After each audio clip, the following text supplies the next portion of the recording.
a very clear, stark attempt to attack the constitution. It's a method through which they want to scuttle the fundamental rights that have been guaranteed under the constitution. Right to worship, right to believe in a faith, right to one's identity, right to manage one's affairs. All of these things are given in the constitution as fundamental rights. This was designed at the time of the Constitutional Assembly debates, that this kind of security is needed in a country because once the majoritarian community gains power in totality, there is a possibility that minority may get affected. So in that kind of a situation, there is a need that these organizations, these communities be protected.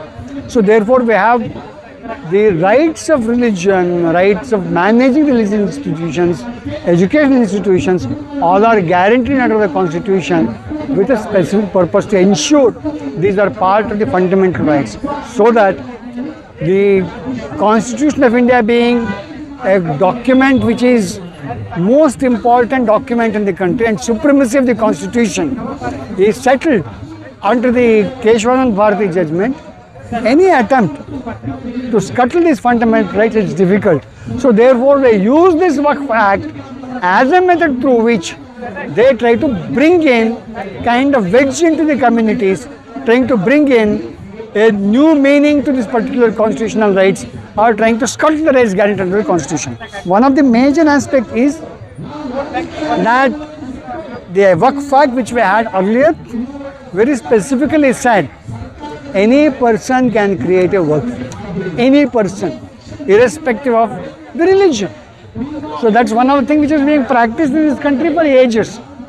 So that now being undone, being saying that only Muslim can create a Waqf. True, there are many people who change faith in this country. It's common because it's the right, fundamental right guaranteed under the constitution. So once I change my faith, now the construct is, if I were to change my faith to Islam, I am to wait for 5 years to be fully acknowledged as a Muslim.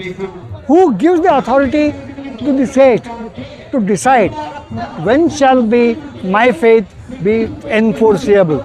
It has no right to speak or interfere in my right. Once I believe in a faith, I believe in a faith. That is guaranteed under the constitution.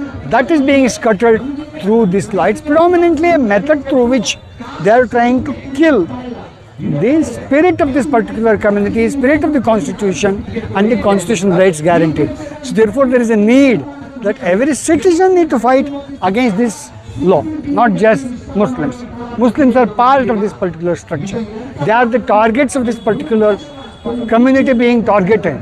But it is right of duty of every citizen of this country to agitate and demand this illegal, unconstitutional law is stopped.